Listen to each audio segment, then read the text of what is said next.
A palavra de Deus, enviada com poder e autoridade, produz o resultado para o qual foi mandada. Segunda carta do apóstolo Paulo a Timóteo, capítulo de número 1, versículo de número 7. Quantos encontraram, digam amém. Nós falaremos hoje sobre a temperança, sobre o domínio próprio, de o quão é importante dominar as nossas ações, controlar os nossos desejos, como também os nossos pensamentos, atitudes e ações. Então eu gostaria de ler com você segunda carta de Paulo a Timóteo, no capítulo de número 1, versículo 7. Porque é fundamental para o nosso convívio em sociedade, mas também para com o nosso relacionamento com Deus, que tenhamos temperança, que tenhamos domínio próprio. Quantos encontraram, digam amém. Escrito assim: porque Deus não nos deu o espírito de temor, mas de fortaleza, ou seja, de força e de amor e de moderação. Em outras traduções, equilíbrio.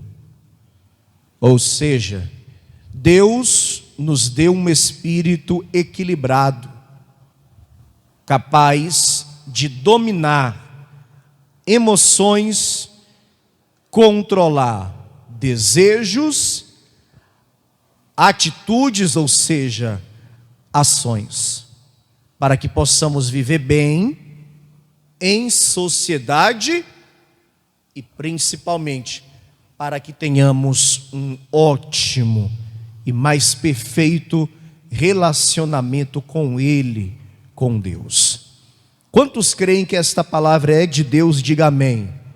Então eu quero fazer a leitura do versículo 7, e você que comigo está nesta manhã, repete após mim em bom tom e alta voz. Vamos lá? Digam: porque Deus não nos deu o espírito de temor, mas de fortaleza e de amor e de moderação.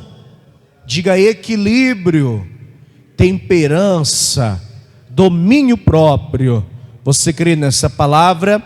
Então eu vou pedir para você deixar a Bíblia sobre o seu assento e fazer o melhor para dar a mais bela salva de palmas para o nosso Deus, para o Senhor, para a sua palavra. Vamos aplaudir a palavra do Senhor.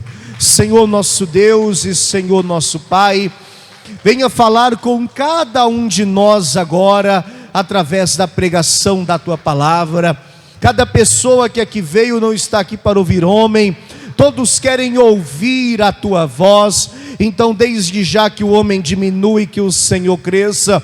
Unge os meus lábios, fala através de mim, remove os impedimentos, quebra as barreiras, envia a tua palavra com poder e autoridade, e que a tua palavra vá e prospere, cumprindo o propósito para o qual ela é mandada, em nome de Jesus. Digam amém, Senhor. Digam graças a Deus. Por favor, pode se sentar, povo de Deus. Diante dos homens, a pessoa temperante, pessoa que tem domínio próprio, ela tem a melhor ou uma melhor capacidade de se relacionar, até com mais facilidade, de conviver e se adaptar às mais diversas situações. E diante de Deus, O domínio próprio é importante principalmente para que possamos vencer as tentações impostas pelo maligno. Uma pessoa que não tem domínio próprio, geralmente é uma pessoa que não tem controle das suas ações. É uma pessoa que carece de outros sinais do fruto do Espírito, como, por exemplo, a longanimidade, a paciência, como também a mansidão. O que nós precisamos dominar? O que essa palavra pode nos ensinar em relação a ter domínio próprio, em relação a ter temperança? Eu gostaria de passear com você aqui na Bíblia, lendo alguns textos, e gostaria de compartilhar com você algumas informações. Primeiramente, abra a palavra em Gênesis, no capítulo de número 7, porque a primeira coisa que nós podemos apontar aqui é que nós temos que controlar, dominar as nossas vontades. Gênesis capítulo de número 4, Gênesis capítulo 4, versículo de número 7. E por que nós temos que dominar as nossas vontades? Nós temos que ter controle sobre elas. Entender que vontade é algo que vem e que logo passa. Amém? Guarde isso. Vontade é uma coisa que vem e logo passa. O próprio Deus falou assim, Gênesis 4, versículo 7. Veja bem. Se bem fizeres, não haverá aceitação para ti, e se não fizeres bem, o pecado jaz à porta, e para ti será o seu desejo, e sobre ele dominarás. Veja bem, esse finalzinho do versículo 7. E para ti será o seu desejo, ou seja, as suas vontades, e sobre ele, sobre elas, dominarás. Você tem que ter controle da sua vontade. Você tem que ter controle dos seus desejos. Porque é justamente aí que o inimigo vai agir. É justamente aí que o inimigo vai trabalhar. São nos nossos desejos, são nas nossas vontades que Satanás trabalha. Principalmente quando levamos em consideração os desejos da carne, as vontades da carne. Quando, veja bem, eu tenho domínio próprio, quando eu tenho temperança, eu consigo superar as tentações impostas pelo maligno. Eu consigo dominar os desejos da minha própria carne.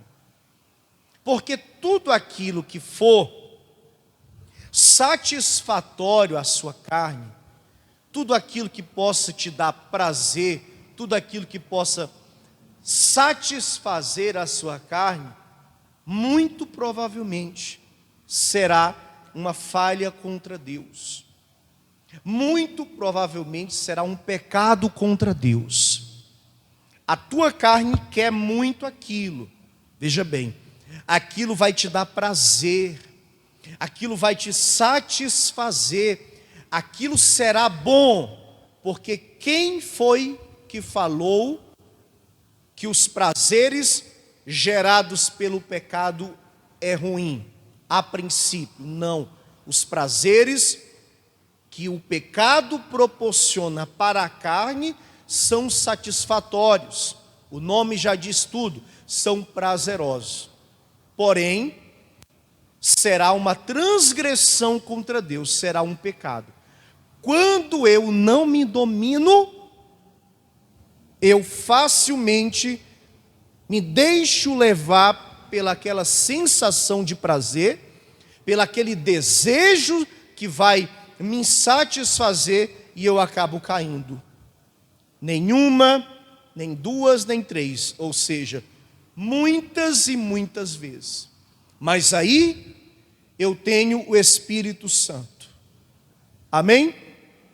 Eu tenho domínio próprio. Nesse exato momento, o Espírito de Deus vai agir. É bom para a carne? Não podemos negar. É. Satisfaz os desejos carnais? Sim. Vou ter prazer? Irei. Mas eu vou me dominar. Pois não irei pecar, não irei transgredir contra o meu Deus. Quem compreende isso? Essa é a diferença de quem tem domínio. Quando você vê uma pessoa, veja bem, seguindo na presença de Deus, há anos, buscando, debaixo de oração, debaixo de jejum, sem cair, sem se afastar, sem se desviar, não é que ela seja melhor do que as outras, é porque uma importante característica do Espírito ela possui, ela tem domínio próprio, ela aprendeu a se controlar, ela aprendeu a se dominar. E nós como cristãos precisamos orar a Deus pedindo isso, porque o banquete oferecido pelo mundo é muito prazeroso. Os desejos da carne são satisfatórios. E se a gente não vigiar e não tiver domínio, facilmente cairemos. Eu sei que é bom para a minha carne, mas é um pecado contra Deus, eu vou me dominar. Eu sei que vai me satisfazer, mas é uma transgressão contra o meu Senhor, eu vou me dominar. Eu sei que é algo que vai me trazer muitas vezes até uma alegria, ainda que passageira. Eu sei que muitas vezes é algo que vai me trazer um prazer que talvez eu nem esteja tendo, ainda que passageiro, mas eu vou pecar contra Deus, então eu vou me segurar. Falando popularmente, eu vou aguentar firme, eu não vou cair, porque eu aprendi a me dominar. Quem compreende?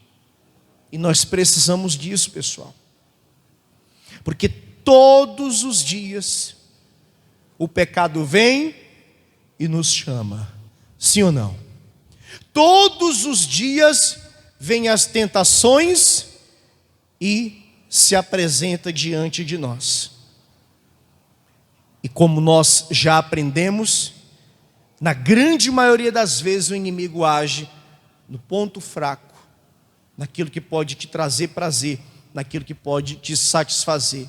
Só que você tem domínio próprio. O próprio Deus disse aqui, versículo 7: se fizeres bem, não haverá aceitação para ti, e se não fizeres bem, o pecado jaz aonde? À porta. O pecado está bem perto de você, e para ti será o seu desejo, e sobre ele dominarás. Toma para si esse conselho, não meu, mas do próprio Deus. Ore ao Pai e peça domínio próprio. Se você tem caído em uma tentação, se você tem se deixado levar por um desejo da sua carne, não se envergonhe por isso, mas também não aceite essa condição. Peça a Deus: Senhor, eu tenho que aprender a me dominar, eu tenho que aprender a ter controle das minhas ações. O pecado, a carne, a tentação não pode ter domínio sobre mim. Eu me domino, eu me controlo, e eu não faço a vontade da carne, eu faço a vontade de Deus. Quem compreende isso, diga amém. Porque se não for assim, você vai ficar caindo no pecado, praticando aquele mesmo pecado, até um ponto que você vai cair de uma maneira que você não vai se levantar mais. Amém? Segunda coisa, pessoal. Vá comigo a Tiago, lá no Novo Testamento agora, capítulo 3.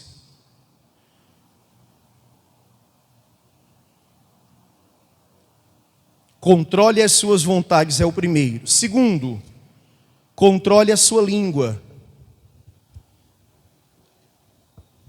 Tiago capítulo 3. Eu vou ler com você a partir do versículo de número 1. Quantos acharam, digam amém. Carta de Tiago, capítulo 3, versículo 1. Está escrito assim, ó. Meus irmãos, muitos de vós não sejam mestres, sabendo que receberemos mais duro juízo. Porque todos tropeçamos em muitas coisas. Se alguém não tropeça em palavra, o tal varão, o tal homem é perfeito e poderoso para também refrear todo o corpo. Ora, nós pomos freios nas bocas dos cavalos para que nos obedeçam, e conseguimos dirigir todo o seu corpo. Vede também as naus, que sendo tão grandes e levadas de impetuosos ventos, se viram com um bem pequeno leme, para onde quer a vontade daquele que as governa. Assim também a língua é um pequeno membro, e gloria-se de grandes coisas. Vede quão grande bosque um pequeno fogo incendeia. Eu não preciso nem perguntar. Por isso, eu afirmo que todos aqui já se arrependeram de algo que tenham falado. Sim ou não? Todos nós já nos arrependemos de ter falado alguma coisa. E a gente tem que ter muito controle da língua. Nós temos que ter muita temperança, muito domínio próprio para controlar a nossa língua. Às vezes, por mais controle que a pessoa tenha, acaba saindo, sim ou não? Tem vezes que não tem jeito. Agora, deve sempre haver a seguinte cobrança. Você nunca pode esquecer desse detalhe. Eu sou cristão. Tudo me é lícito, mas nem tudo me convém. Eu posso falar o que eu bem entender. Eu posso agir como eu bem quiser. Mas como cristão, nem tudo eu devo falar e nem tudo eu devo fazer. E isso você só alcança quando você tem domínio próprio, quando você tem a temperança, quando o Espírito de Deus está verdadeiramente na sua vida. Principalmente em relação àquilo que você fala. Porque tem pessoa que até pensa e ela domina, ela segura, ela filtra, ela seleciona a palavra ou as palavras, ela pensa 1, 2, 3 vezes naquilo que vai dizer, como vai dizer. Outras não, do jeito que pensa, ela solta, e algumas nem pensa para falar, sim ou não? Nós não podemos ser assim. Continuando aqui a leitura, versículo de número 6. A língua também é um fogo, como mundo de iniquidade. A língua está posta entre os membros e contamina todo o corpo, e inflama o curso da natureza e é inflamada pelo inferno. Essa parte é muito forte. A língua é inflamada pelo inferno. Versículo 7. Porque toda a natureza, tanto de bestas feras, como de aves, tanto de répteis como de animais do mar, se amansa e foi domada pela natureza humana. Ou seja, o homem aprendeu a dominar, até certo ponto, a natureza.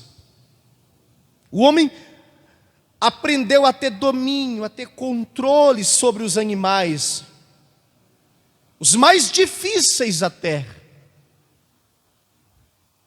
Animais ferozes, carnívoros, como por exemplo o leão, o homem aprendeu a dominar. Mas não aprendeu a dominar a própria língua. Versículo 8. Mas nenhum homem pode domar a língua.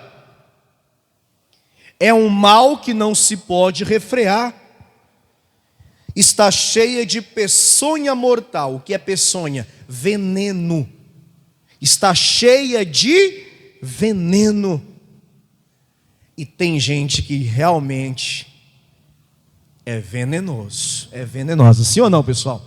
É incrível. Tem pessoa que tem uma capacidade de estragar um momento, de colocar uma outra pessoa para baixo, de ser pessimista e demonstrar isso com a palavra, de murmurar em relação a tudo, de falar contra os outros, de mentir, de usar a boca para enganar, é ou não é? E tudo isso é um veneno mortal. Versículo de número 9. Com ela bendizemos a Deus e Pai, e com ela amaldiçoamos os homens, feitos à semelhança de Deus. Sabe o que Tiago está querendo dizer? Como que com a tua língua tu bendiz a Deus, e com a tua própria língua tu amaldiçoa o homem que foi feito à imagem de Deus? É como se ele dissesse: tu pode até bendizer a Deus com as tuas palavras, mas se tu amaldiçoar o homem que foi feito à imagem de Deus, tu está fazendo a mesma coisa para com Deus. Versículo 10. De uma mesma boca procede bênção e maldição. Tem gente que acha que aqui é uma pergunta, mas aqui ele está apenas dando continuidade ao texto. Então ele está afirmando: da boca de uma mesma pessoa, tanto procede bênçãos como maldição. Meus irmãos, não convém que isto se faça assim. Não é certo que se faça assim. Porventura, agora ele pergunta: deita alguma fonte de um mesmo manancial água doce e água amargosa? Se a água é doce, é doce. Se é amargosa, é amargosa. Se a tua língua é para abençoar, é para abençoar. Quem compreende isso? Então use a palavra que sai da sua boca para abençoar. E para isso você precisa ter domínio sobre ela. E ele finaliza essa parte dizendo: meus irmãos, pode também a figueira produzir azeitonas, ou a videira figos? Assim tampouco pode uma fonte dar água salgada e doce. Controle a sua língua. É difícil? É. Mas é necessário. Vai ter dia que vai ter vontade de falar não só o que você está pensando e um pouco mais. Vai ter dia que você vai ter vontade de falar alguma coisa para ofender, para ferir, para fazer a pessoa sentir aquilo que você quer que ela sinta. Você vai ter vontade: olha, eu vou chegar para a pessoa tal e eu vou falar assim, assim, assim, ela vai sentir. Vai ter dia que vai ter essa vontade dentro de você. Só que você vai lembrar: opa, eu tenho o Espírito Santo. Amém? Eu posso muito bem ter a mesma conversa fazer com que a pessoa entenda aquilo que eu quero que ela entenda, porém usando da máxima sabedoria dada por Deus. E o Espírito de Deus vai dominar as minhas ações, e eu vou saber como falar, eu vou saber como me expressar, vou dar o meu recado sem ofender, sem perder a razão, sem amaldiçoar, pelo contrário, abençoando a todos. Quem entende isso? Então diga comigo: eu preciso dominar a minha língua. E para dominar a língua, você tem que aprender a dominar também os seus pensamentos. Vigia no que você está pensando. Filipenses capítulo 4. Uma coisa está ligeiramente ligada à outra.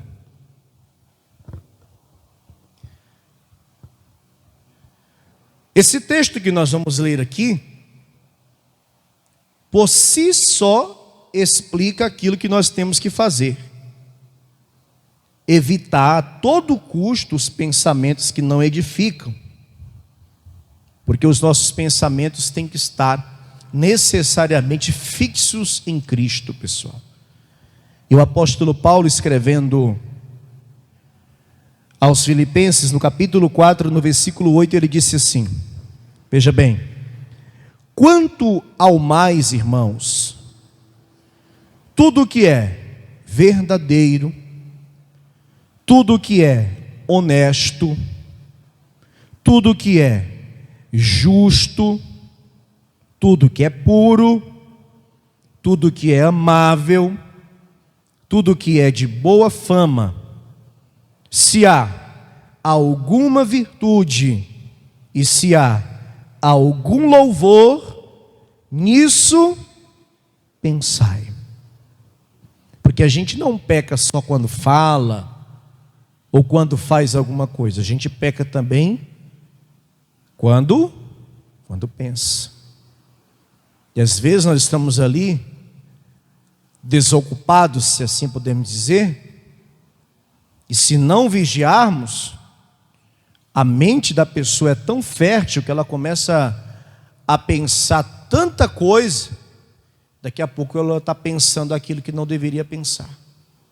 Daqui a pouco ela não está pensando aquilo que é justo, aquilo que é de boa fama, aquilo que é puro, como diz a palavra do Senhor. É muito sério isso, sabe por quê?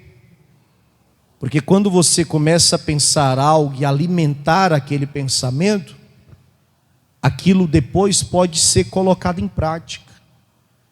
Porque o pecado, ele surge aqui e também aqui. Dependendo de como você lida com os seus pensamentos, esses pensamentos irão ditar as tuas ações e as tuas atitudes amanhã. Ter controle do que pensa é fundamental para controlar também as ações. 1 aos Coríntios, capítulo de número 9. Nossa última atitude, ou seja, aquilo que você precisa controlar. Primeiro as vontades, depois a língua, os pensamentos e por último as nossas ações. 1 aos Coríntios 9,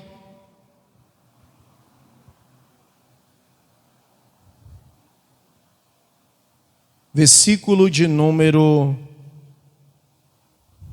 25. 1 aos Coríntios 9, versículo 25.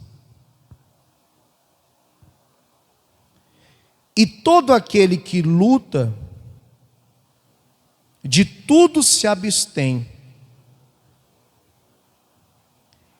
Eles o fazem para alcançar uma coroa corruptível.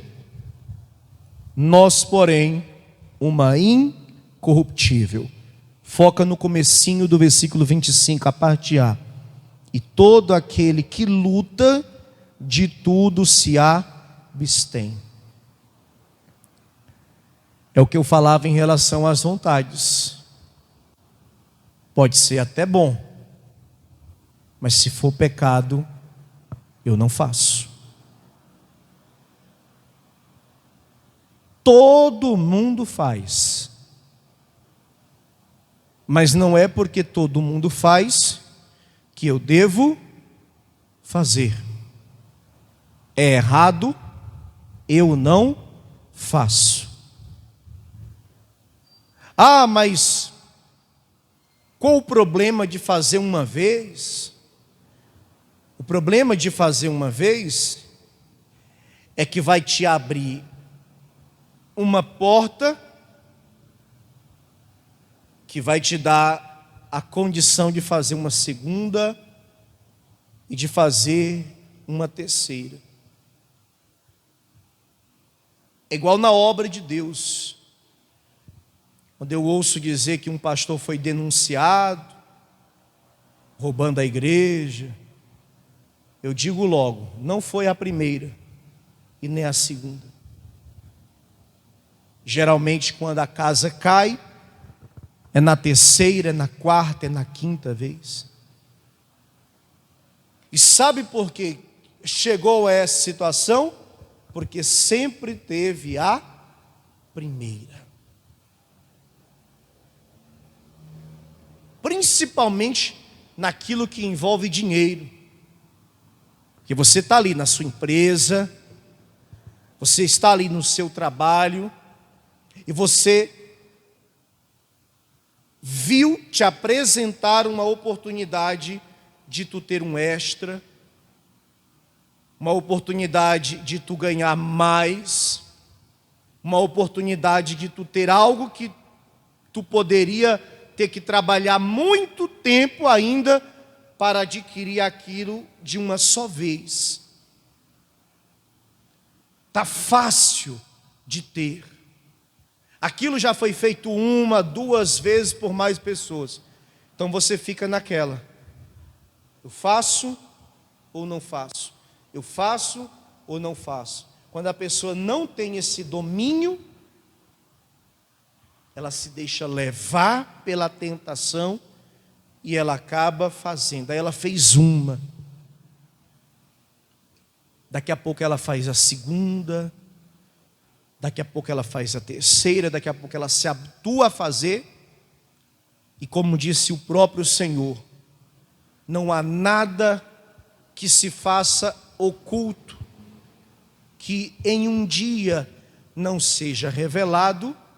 Uma hora a casa cai e a pessoa, ela é envergonhada diante de todos.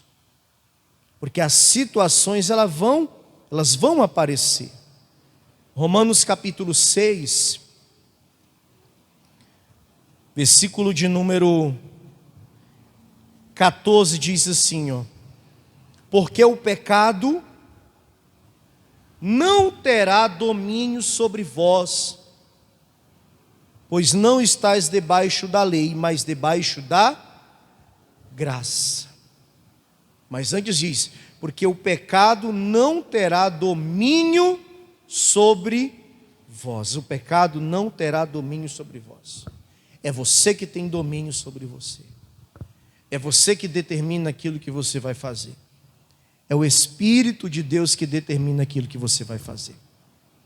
E por último, 1 de Pedro capítulo 2.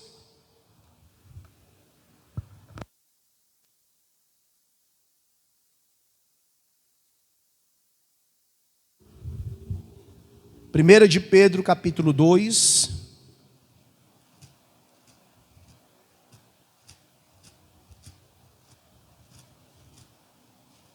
Lá no finalzinho da palavra, lá no finalzinho da Bíblia, 1 de Pedro, capítulo 2, versículo de número 21. Porque para isto sois chamados, pois também Cristo padeceu por nós, deixando-nos o exemplo, para que sigais as suas pisadas. Ou seja, nossas ações devem ser unicamente inspiradas no Senhor Jesus. Repito, porque para isto sois chamados, pois também Cristo padeceu por nós, deixando-nos o exemplo, para que sigais as suas pisadas, ou seja, para que façamos conforme ele fez. Ele é o exemplo a ser seguido. Jesus, ele teve muito domínio próprio em inúmeras ações. Nas vezes que quiseram apedrejá-lo, nas vezes que quiseram lançá-lo de um barranco, nas vezes que o trataram mal, nas vezes que o mal tentou lhe fazer pecar, e ele foi perfeito em tudo.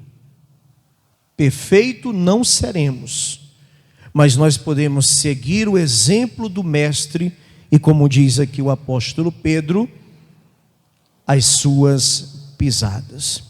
Quem recebe essa palavra? Você acabou de receber as boas novas do Evangelho através das mensagens de Paz e Vida. Um oferecimento dos pregadores do telhado. Agora, procure a Paz e Vida mais perto de você e compareça aos nossos encontros especiais. Em Porto Alegre, Avenida Farrapos, 602, a 600 metros do Viaduto Conceição. Mais endereços no site pazevida.org.br